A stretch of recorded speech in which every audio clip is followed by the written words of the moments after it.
तो दोस्तों इसके आगे जानते हम सत्यनारायण की व्रत कथा का पहला अध्याय। श्री गणेशाय नमः। श्रीमन नारायण नारायण नारायणाय नमः। भजमन नारायण नारायण नारायण नमः। भजुमन नारायण नारायण नारायण नमः। श्री सत्यनारायण भगवान की जय। श्री सत्यनारायण भगवान की व्रत कथा का पहला अध्याय। एक समय की बात है, नैमिषारण्य तीर्थ में शौनिकादि 88,000 ऋषियों ने श्री सूत जी से पूछा है, हे प्रभु, इस कलयुग में वेद विद्या रहित मनुष्यों को प्रभु भक्ति के किस प्रकार मिल सकती है तथा उनका उद्धार कैसे होगा। हे मुनि श्रेष्ठ, कोई ऐसा तप बताइए जिससे थोड़े समय में ही पुण्य और मनवांछित फल भी मिल जाए। इस प्रकार की कथा सुनने को हम लोग इच्छा रखते हैं। सभी शास्त्रों के ज्ञाता सूत जी बोले, हे वैष्णव में पूज्य, आप सभी ने प्राणियों के हित की बात पूछी है, इसलिए मैं एक ऐसे श्रेष्ठ और व्रत के बारे में आप लोगों को जरूर बताऊंगा जिसके बारे में नारद जी ने लक्ष्मी नारायण जी से पूछा था और लक्ष्मीपति श्री हरि ने नारद जी से कहा था। अब आप भी इसे सुनिए। एक समय की बात है, नारद जी दूसरों के हित की इच्छा लिए उनको लोकों में घूमते हुए मृत्यु लोक में पहुँचे। यहाँ उन्होंने अनेक योनियों में जन्म सभी मनुष्यों को अपने कर्म के अनुसार पीड़ा झलत हुए देखा। उनको देख देख नारद जी सोचने लगे कि ऐसा क्या किया जाए जिससे निश्चित रूप से मानव के दुखों का अंत हो जाए। इसी विचार पर मनन करते हुए वो विष्णु लोक में गए। वहाँ वह नारायण की स्तुति करने लगे और बोले, हे भगवान, आप अत्यंत शक्ति से संपन्न हैं, निर्गुण स्वरुष्ट सृष्टि के कारण भक्तों के दुख को दूर करने वाले हैं, आपको मेरा प्रणाम। नारद जी की स्तुति सुन विष्णु भगवान बोले, मुनि श्रेष्ठ, आपके मन में क्या बात है, उसे निसंकोच कहो। इस पर नारद मुनि बोले कि मृत्यु लोक में अनेक योनियों में जन्म मनुष्य अपने कर्मों के द्वारा अनेकों दुख से दुखी हो रहे हैं। हे प्रभु, आप तो ये बताइए कि वो मनुष्य थोड़े प्रयास से ही अपने दुखों से कैसे छुटकारा पा सकते हैं। तब श्री हरि बोले, हे नारद, मनुष्यों की भलाई के लिए तुमने बहुत उत्तम प्रश्न पूछा है। स्वर्गलोक व मृत्यु लोक दोनों में एक दुर्लभ उत्तम व्रत है जो पुण्य देने वाला है। आज प्रेम वश होकर मैं उसे तुमसे कहता हूँ। श्री सत्यनारायण भगवान का व्रत अच्छी तरह विधान पूर्वक करके मनुष्य तुरंत यहाँ सुख भोग कर मरने पर मोक्ष पाता है। श्री हरि के वचन सुन नारद जी बोले, उस व्रत का फल क्या है प्रभु, और उसका विधान क्या है? यह व्रत किसने किया था? इस व्रत को किस दिन करना चाहिए? आप सब कुछ विस्तार पूर्वक बताइए। नारद जी की बात सुनकर फिर श्री हरि बोले, दुख व शोक को दूर करने वाला, यह सभी स्थानों पर विजय दिलाने वाला है। मानव को भक्ति व श्रद्धा के साथ शाम को श्री सत्यनारायण की पूजा धर्म परायण होकर ब्राह्मणों व बंधुओं के साथ करने के साथ यथाशक्ति अनुसार भक्ति भाव से भगवान का भोग लगाए, आरती गाए और ब्राह्मणों सहित बंधु बांधवों को भी भोजन कराए। उसके बाद स्वयं भोजन करे, कीर्तन भजन के साथ भगवान की भक्ति में लीन हो जाए। इस तरह से सत्यनारायण भगवान का यह व्रत करने पर मनुष्य की सारी इच्छाएं निश्चित रूप से पूरी होती। इस कली काल अर्थात कलियुग में मृत्यु लोक में मोक्ष का यही एक सरल उपाय बताया गया है। श्रीमन नारायणाय नमः। नारायण नारायण नमः। भजुमन नारायण नारायण नमः। श्री सत्यनारायण भगवान की जय। सत्यनारायण व्रत कथा का प्रथम अध्याय संपूर्ण। श्री सत्यनारायण भगवान व्रत कथा का दूसरा अध्याय। सूत जी बोले, हे ऋषियों, जिसने पहले समय में इस व्रत को किया था उसका इतिहास कहता हूँ, ध्यान से सुनो। सुंदर काशीपुरी नगरी में एक अत्यंत निर्धन ब्राह्मण रहता था। भूख प्यास से परेशान वह धरती पर घूमता रहता था। ब्राह्मणों से प्रेम करने वाले भगवान ने एक दिन ब्राह्मण का वेश धारण कर उसके पास जाकर पूछा, हे विप्रे, नित्य दुखी होकर तुम पृथ्वी पर क्यों घूमते हो? दीन ब्राह्मण बोला, मैं निर्धन ब्राह्मण हूँ, भिक्षा के लिए धरती पर घूमता हूँ। यदि आपका इसका कोई उपाय जानते हो तो बताइए।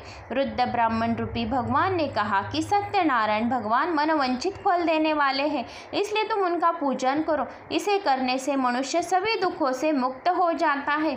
वृद्ध ब्राह्मण बनकर आए सत्यनारायण भगवान उस निर्धन ब्राह्मण के व्रत का सारा विधान बताकर अंतर्धान हो गए। अगले दिन सुबह उठने के साथ ही उसे बूढ़े ब्राह्मण ने मन में संकल्प लिया कि सत्यनारायण का व्रत करूंगा और फिर अपने नित्य कामों से फ्री होकर वह भिक्षा के लिए चल पड़ा। उस दिन उसे भिक्षा में बहुत सा धन प्राप्त हुआ। उसी धन से उसने परिवार के साथ भगवान सत्यनारायण की पूजा की और व्रत रखा। इस व्रत के करने के कुछ दिन बाद उसको सभी दुखों और कष्ट दूर होने लगे और देखते देखते एक संपन्न और अनेक संपत्तियों का मालिक बन गया। तब हर महीने का पूर्णिमा के दिन वे ब्राह्मण सत्यनारायण की पूजा वे व्रत करने लगा। इस प्रकार सत्यनारायण भगवान के इस व्रत को करके वह श्रेष्ठ ब्राह्मण सभी पापों से और गरीबी से मुक्त हो गया और उसने एक दुर्लभ मोक्ष पद को प्राप्त किया। इस तरह से सत्यनारायण भगवान के व्रत को जो मनुष्य करेगा वह सभी प्रकार के पापों से छूटकर मोक्ष को प्राप्त होगा और जो भी ये व्रत कथा सुनेगा या पढ़ेगा वो मनुष्य इस व्रत को करेगा वह सभी दुखों से मुक्त हो जाएगा। सूत जी बोले, इस तरह से नारद जी ने नारायण जी का कहा हुआ श्री सत्यनारायण व्रत को मैंने तुमसे कहा। हे विप्रो, मैं अब क्या कहूँ क्या नहीं। ऋषि बोले, हे मुनिवर, संसार में उस विप्र से सुनकर किसने इस व्रत को किया, किसने इस व्रत को किया, हम सब इस बात को सुनना चाहते हैं। इसके लिए हमारे मन में श्रद्धा का भाव है। सूत जी बोले, हे मुनियों, जिसने इस व्रत को किया वह सब सुनो। एक समय वही विप्र धन व ऐश्वर्य के अनुसार अपने बंधु बांधवों के साथ इस व्रत को करने के तैयार हुए। उसी समय एक लकड़ी बेचने वाला बूढ़ा आदमी आया और लकड़ियां बाहर रखकर अंदर ब्राह्मण के घर में गया। प्यास से दुखी वह लकड़हारा उनको व्रत करते देख विप्र को नमस्कार कर पूछने लगा, आप यह क्या कर रहे हैं तथा इस करने से आपको क्या फल मिलेगा? कृपा करके मुझे भी बताइए। ब्राह्मण ने कहा कि सब मनोकामनाओं को पूर्ण करने वाला यह सत्यनारायण भगवान का व्रत है। इनकी कृपा से मेरे घर में धन धान्य आदि की वृद्धि हुई है। हे विप्रे, सत्यनारायण व्रत के बारे में जानकर लकड़हारा बहुत प्रसन्न हुआ। चरणामृत लेकर वह प्रसाद खाने के बाद वह अपने घर गया। लकड़हारे ने अपने मन में संकल्प लिया कि आज लकड़ी बेचने से जो धन मिलेगा उससे श्री सत्यनारायण भगवान का उत्तम व्रत करूंगा। मन में इस विचार को ले बूढ़ा आदमी सिर पर लकड़ियां रखकर उस पर नगर में बेचने गया, जहां उसने अपनी लकड़ियां का दाम पहले से 4 गुना अधिक मिला। बूढ़ा प्रसन्नता के साथ पैसे लेकर सत्यनारायण भगवान की मूर्ति और व्रत की अन्य सामग्रियों को अपने घर गया। वहां उसने अपने परिवारजनों को बुलाकर विधि विधान से सत्यनारायण भगवान का पूजन और व्रत किया। इस व्रत के प्रभाव से वह बूढ़ा लकड़हारा धन पुत्र आदि से युक्त होकर संसार के समस्त सुख भोगकर अंतकाल में बैकुंठ धाम चला गया। श्रीमन नारायणाय नमः। नारायण नारायण भजुमन नारायण नारायण नमः। श्री सत्यनारायण भगवान की जय। सत्यनारायण व्रत कथा का द्वितीय अध्याय संपूर्ण हुआ है। श्री सत्यनारायण भगवान व्रत कथा का तीसरा अध्याय। श्री सूत जी बोले, हे श्रेष्ठ मुनियों, अब आगे की कथा कहता हूँ। पहले समय में उल्लकामुख नाम का एक बुद्धिमान राजा था। वह सत्य वक्ता और जितेंद्रिय था। प्रतिदिन देवस्थानों पर जाता, निर्धनों को धन देकर उनके कष्ट दूर करता था। उसकी पत्नी कमल के समान मुख वाली तथा सती साध्वी थी। भद्रशिला नदी के तट पर उन दोनों ने श्री सत्यनारायण भगवान का व्रत किया। उसी समय साधु नाम का एक वैश्य आया। उसके पास व्यापार करने के लिए बहुत सा धन भी था। राजा का व्रत करते देखकर वह विनय के साथ पूछने लगा, हे राजन, भक्ति भाव से पूर्ण होकर आप यह क्या कर रहे हैं? मैं सुनने की इच्छा रखता हूँ, तो आप कृपा करके मुझे बताइए। राजा बोला, मैं अपने बंधु बांधवों के साथ पुत्रादि की प्राप्ति के लिए श्री सत्यनारायण भगवान का व्रत व पूजन कर रहा हूँ। राजा का वचन सुन साधु आदर से बोला, हे राजन, मुझे इस व्रत का सारा विधान कहिए। मैं भी इस व्रत को करूँगा। मेरी भी संतान नहीं है और इस व्रत को करने से निश्चित रूप से मुझे संतान की प्राप्ति होगी। राजा का व्रत का सारा विधान सुन व्यापार से निवृत्त हो वह अपने घर गया। साधु ने अपनी पत्नी को संतान देने वाले इस व्रत का वर्णन कह सुनाया और कहा कि जब मेरी संतान होगी तब मैं इस व्रत को करूँगा। साधु ने इस तरह के वचन अपनी पत्नी लीलावती से कहे। एक दिन लीलावती पति के साथ आनंदित हो सांसारिक धर्म में प्रवृत्त होकर सत्यनारायण भगवान की कृपा से गर्भवती हो गई। 10वें महीने में उसके उसके गर्भ से एक सुंदर कन्या ने जन्म लिया। माता पिता ने अपनी कन्या का नाम कलावती रखा। एक दिन कलावती के माँ लीलावती ने अपने पति को याद दिलाया कि आपने सत्यनारायण भगवान के जिस व्रत को करने का संकल्प किया था उसे करने का समय आ गया है, आप इस व्रत को करिए। साधु बोला, हे प्रिय, इस व्रत को मैं उसके विवाह पर करूँगा। इस प्रकार अपनी पत्नी को आश्वासन देकर वह नगर को चला गया। साधु ने एक बार नगर में अपनी कन्या को सखियों के साथ देखा तो उसे लगा कि उसकी कन्या विवाह योग्य हो गई है और उसने कन्या के योग्य वर ढूंढना शुरू किया। एक दिन साधु की बात को ध्यान में रखते हुए एक नगर में पहुंचा और वहां देखभाल कर लड़की के सुयोग्यवती पुत्र को ले आया। सुयोग लड़कों को देख साधु ने बंधु बांधवों को बुलाकर अपनी पुत्री का विवाह कर दिया। लेकिन दुर्भाग्य की बात यह है कि साधु ने अभी भी श्री सत्यनारायण भगवान का व्रत नहीं किया। इस पर श्री भगवान को क्रोधित हो गए और श्राप दिया, आप कार्य में कुशल साधु बनिया जमाई को लेकर समुद्र के पास स्थित होकर रत्नासारपुर नगर में गया है। वहां जाकर दामाद ससुर दोनों मिलकर चंद्रकेतु राजा के नगर में व्यापार करने लगे। एक दिन भगवान सत्यनारायण की माया से एक चोर राजा का धन चुरा कर भाग रहा था। उसने राजा के सिपाहियों को अपना पीछा करते देख चुराया हुआ धन वहां रख दिया जहाँ साधु अपने जमाई के साथ ठहरा हुआ था। राजा के सिपाहियों ने साधु वैश्य के पास राजा का धन पड़ा देखा तो वह ससुर जमाई दोनों को बांधकर प्रसन्नता के से राजा के पास ले गए और कहा कि उन दोनों चोरों हम पकड़ ले आए, आप आगे की कार्रवाई की आज्ञा दे। राजा की आज्ञा से उन दोनों को कठिन कारावास में डाल दिया गया और उनका सारा धन भी उनसे छीन लिया गया। श्री सत्यनारायण भगवान के श्राप से साधु की पत्नी बहुत दुखी हुई। घर में जो धन रखा था उसे चोर चुरा ले गए। शारीरिक तथा मानसिक पीड़ा, भूख प्यास से अति दुखी हो गए। अन्न चिंता में कलावती के ब्राह्मण के घर की रसोई भी गई। वहाँ उसने श्री सत्यनारायण भगवान का व्रत देखा, फिर कथा भी सुनी और वह प्रसाद ग्रहण कर वह रात को घर वापस आई। माता के कलावती से पूछा कि हे पुत्री, अब तक तुम कहाँ थी, तेरे मन में क्या है? कलावती ने अपने माता से कहा, हे माता, मैंने एक ब्राह्मण के घर में श्री सत्यनारायण भगवान का व्रत देखा। हे कन्या के वचन सुन लीलावती भगवान के पूजन की तैयारी करने लगी। लीलावती ने परिवार की बंधुओं सहित सत्यनारायण भगवान का पूजन किया और उनसे वर मांगा कि मेरे पति तथा जमाई शीघ्र घर आ जाए। साथ ही यह भी प्रार्थना की कि इस सब का अपराध क्षमा करें। श्री सत्यनारायण भगवान इस व्रत से संतुष्ट हो गए और राजा चंद्रकेतु को स्वप्न में दर्शन देकर कहा कि हे राजन, तुम उन दोनों वेश्यों को छोड़ दो और तुमने उनको जो धन लिया है उसे वापस कर दो। अगर ऐसा नहीं किया तो मैं तुम्हारा धन, राज्य व संतान सभी को नष्ट कर दूंगा। राजा का यह सब कह कर वो अंतर्धान हो गए। प्रातःकाल सभा में राजा ने अपना सपना सुनाया, फिर बोले कि दोनों को कैद से मुक्त कर सभा में लाओ। दोनों ने आते ही राजा को प्रणाम किया। राजा बोला, महानुभाव, भाग्यवश ऐसा कठिन दुख तुम्हें प्राप्त हुआ, लेकिन अब तुम्हें कोई भय नहीं है। ऐसा कहकर राजा ने उन दोनों को नए वस्त्रभूषण भी पहनाए और जितना धन उनका लिया था उसका दुगना धन वापस कर दिया। दोनों वेश्य अपने घर को चले दी गए। श्रीमन नारायणाय नमः, नारायणाय नमः, नारायणाय नमः, श्रीमन नारायणाय नमो नमः। श्री सत्यनारायण भगवान की जय। श्री सत्यनारायण भगवान की व्रत कथा का तृतीय अध्याय संपूर्ण हुआ। श्री सत्यनारायण भगवान व्रत कथा का चतुर्थ अध्याय। सूत जी बोले, हे वैश्य, बंगला चढ़कर अपनी यात्रा आरंभ की और अपने नगर की ओर चल दिए। उनके थोड़ी दूर जाने पर एक दंडी वेशधारी श्री सत्यनारायण ने उनसे पूछा, हे साधु, तेरी नाव में क्या है? अभिमानी वाणी हंसता हुआ बोला, हे दंडी, आप क्या पूछते हो? क्या धन लेने की इच्छा है? मेरी नाव तो बेल व पत्ते पर भरे हुए है। वैश्य को कठोर वचन सुन भगवान बोले, तुम्हारा वचन सत्य हो। दंडी ऐसा वचन कहा वहां से दूर चले गए। कुछ दूर जाकर समुद्र के किनारे बैठ गए। दंडी के जाने के बाद साधु वैश्य ने नित्य क्रिया के पश्चात नाव को ऊंची उठते देखकर अचंबा माना और नाव में बेल पत्ते और देखे वो मूर्छित हो जमीन पर गिर पड़ा। वापस होश आने कर वो अत्यंत शोक में डूब गया तथा उसका दामाद बोला कि आप शोक ना मनाइए, यह दंडी का शाप है, इसलिए हम उनकी शरण में जाना चाहिए, तभी हमारी मनोकामना पूर्ण होगी। दामाद की बात सुनकर वह दंडी के पास पहुंचा और अत्यंत भक्ति भाव नमस्कार करके बोला, मैंने आपसे जो असत्य वचन कहे थे उनके लिए मुझे क्षमा कर दो।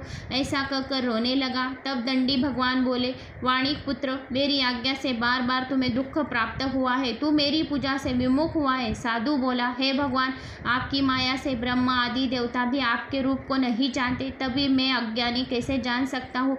आप प्रसन्न होइए, अब मैं सामर्थ्य के अनुसार आपकी पूजा करूँगा। मेरी रक्षा करो और पहले के समान नौका में धन भर दो। साधु वैश्य के भक्तिपूर्वक वचन सुनकर भगवान प्रसन्न हो गए। उसकी इच्छा अनुसार वरदान देकर अंतर्धान हो गए। ससुर जमाई दोनों जब नाव पर आए तो नाव धन से भरी हुई मिली। फिर वही अपने अन्य साथियों के साथ सत्यनारायण भगवान का पूजन कर अपने नगर को चले दी गए। जब नगर के नज़दीक पहुंचे तो दूत को घर पर खबर करने के लिए भेज दिया। दूत साधु की पत्नी को प्रणाम कर कहता है कि मालिक अपने दामाद सहित नगर के निकट आ गए। दूत की बात सुनकर साधु पत्नी लीलावती ने बड़े हर्ष के साथ सत्यनारायण भगवान का पूजन कर अपनी पुत्री कलावती से कहा कि मैं अपने पति के दर्शन को जाती हूँ, तू कार्य पूर्ण कर शीघ्र आ जाना। माँ के ऐसे वचन सुनकर कलावती जल्दी में प्रसाद छोड़कर अपने पति के पास चली गई। प्रसाद की अवज्ञा के कारण श्री सत्यनारायण भगवान रुष्ट हो गए और नाव सहित उसके पति के पानी में डुबो दिया गया। कलावती अपने पति को वहां न पाकर रोती हुई जमीन पर गिर गई। नौका को डूबा हुआ देखकर वह कन्या को रोता देख साधु दुखी होकर बोला कि हे प्रभु, मुझसे तथा मेरे परिवार से जो भूल हुई है उसे क्षमा करो। साधु के दीन वचन सुनकर श्री सत्यनारायण भगवान प्रसन्न हो गए और आकाशवाणी हुई, हे साधु, तेरी कन्या मेरे प्रसाद को छोड़कर आई है, इसलिए उसका पति अदृश्य हो गया है। यदि वह घर जाकर प्रसाद खाकर लौटती है तो इसका पति अवश्य मिलेगा। ऐसे आकाशवाणी सुन कलावती ने वैसे ही किया जैसे आकाशवाणी के दौरान भगवान ने कहा, और फिर प्रसाद ग्रहण करने के बाद जब वो वापस आई तो अपने पति के दर्शन करके अत्यंत प्रसन्न हुई। और उसके बाद साधु अपने बंधु बांधवों को सही से सत्यनारायण भगवान को विधि विधान से पूजा करते इस लोक से दूसरे लोक सुख भोग व अंतर में स्वर्ग जाता हुआ दिखाई दिया। श्रीमन सत्यनारायण भगवान की जय। श्रीमद् सत्यनारायण भगवान की जय। चतुर्थ अध्याय संपूर्ण हुआ है दोस्तों यहाँ पे। तो अभी 5वां अध्याय है। श्री सत्यनारायण भगवान की जय। सूत जी बोले, हे ऋषियों, मैं और भी एक कथा सुनाना चाहता हूँ, उसे ध्यानपूर्वक सुनो। प्रजापालन में लीन दुंगध्वज नाम का एक राजा था। उसने भी भगवान का प्रसाद त्याग कर बहुत ही दुख सहन किया। एक बार जंगल में जाकर वन्य पशुओं को मारकर वह बड़ के पेड़ के नीचे आया। वहाँ उसने ग्वालों को भक्ति भाव से अपने बंधुओं सहित सत्यनारायण भगवान का पूजन करते देखा। अभिमानवश राजा ने उन्हें देखकर भी पूजा स्थान में नहीं गया और ना ही उसने भगवान को प्रणाम किया। ग्वालों ने राजा को प्रसाद दिया, लेकिन उसने वह प्रसाद नहीं खाया और प्रसाद को वही छोड़ अपने नगर को चला गया। जब वह नगर में पहुंचा तो वहाँ सब कुछ तहस नहस हुआ पाए तो वह शीघ्र ही समझ गया कि सब भगवान के अनाधार का ही परिणाम है। वह दोबारा ग्वालों के पास पहुंचा और विधि पूर्वक पूजा कर प्रसाद खाया तो श्री सत्यनारायण भगवान की कृपा से सब कुछ पहले जैसा हो गया। दीर्घ काल तक सुख भोगने के बाद मरणोपरांत उसे स्वर्गलोक की प्राप्ति हुई। जो मनुष्य परम दुर्लभ इस व्रत को करेगा तो भगवान सत्यनारायण की अनुकृपा से उसे धन धान्य की प्राप्ति होगी। निर्धन धनी हो जाता है, भय मुक्त हो जीवन जीता है, संतानहीन मनुष्य संतान सुख मिलता है और सारे मनोरथ पूर्ण होते हैं। मानव अंत काल में वैकुंठ धाम को जाता है। तब सूत जी बोले, जिन्होंने पहले इस व्रत को किया है उसे दूसरे जन्म की कथा कहता हूँ। वृद्ध शतानंद ब्राह्मण ने सुदामा का जन्म लेकर मोक्ष की प्राप्त की। लकेड़हरा ने अगले जन्म में निषाद बनकर मोक्ष प्राप्त किया। उल्कामुख नाम का राजा दशरथ होकर वैकुंठ गया और साधु नाम के वैश्य ने मोरध्वज बनकर अपने पुत्रों को आरे से चीरकर मोक्ष पाया। महाराज दुंगध्वज के स्वयंभू होकर भगवान में भक्ति युक्त में कर्म कर मोक्ष पाया। कथा सुनने के बाद सभी ने श्री हरि को झुककर प्रणाम किया और श्रीमन नारायण नमः, नारायण नमः, नारायण नारायण भजमन नारायण नारायण नमः। श्री सत्यनारायण भगवान की जय। श्री सत्यनारायण व्रत कथा का 5वां अध्याय संपूर्ण हुआ है। श्रीमन नारायण नारायण नारायण भजमन नारायण नारायण नारायण नमः। श्रीमन सत्यनारायण भगवान की जय। श्री सत्यनारायण भगवान की आरती। जय लक्ष्मी रमणा जय श्री लक्ष्मी रमणा सत्यनारायण स्वामी जनपातकहरणा ओम जय लक्ष्मी रमणा रत्नजटित सिंहासन अद्भुत छवि राजे नारद करत निरंजन घंटा ध्वनि बाजे ओम जय सत्यनारायण भगवान प्रकट भये कलिकारण द्विज को दरस दियो बूढ़े ब्राह्मण बन कर कंचन महल कियो ओम जय लक्ष्मी रमणा दुर्बल भील कटारो जिन पर कृपा करी चंद्रचूड़ एक राजा जिनकी विपति हरि जय लक्ष्मी रमणा जय लक्ष्मी रमणा सत्यनारायण स्वामी जय लक्ष्मी रमणा वैश्य मनोरथ पायो श्रद्धा धजतीनी सो फल फल भोग्य प्रभुजी फिर अस्तुति किनी ओम जय लक्ष्मी रमणा भाव भक्ति के कारण छिन छिन रूप धर्यो श्रद्धा धारण कीनी तिनके काज सर्यो ओम जय लक्ष्मी रमणा गाल बाल संग राजा वन में भक्ति करी मण वंचित फल दीनो दीन दयाल हरि ओम जय लक्ष्मी रमणा चढ़द प्रसाद सवा कदली फल मेवा धूप दीप तुलसी से राजी सत्यदेवा ओम जय सत्यनारायण भगवान सत्यनारायण जी की आरती जो कोई नर गावे तन मन सुख संपत्ति मन वंचित पावे ओम जय लक्ष्मी रमणा ओम जय लक्ष्मी रमणा ओम जय लक्ष्मी रमणा। बोलिए सत्यनारायण भगवान की जय। तो दोस्तों, मेरी ये सत्यनारायण व्रत की कथा अगर आपको अच्छी लगी हो तो सत्यनारायण भगवान के लिए एक लाइक ज़रूर करिए, सब्सक्राइब करिए और कमेंट्स करके हमें ज़रूर बताइए। आपका एक लाइक मेरा आत्मविश्वास और आत्म मनोबल बढ़ाता है। तो बोलो सत्यनारायण भगवान।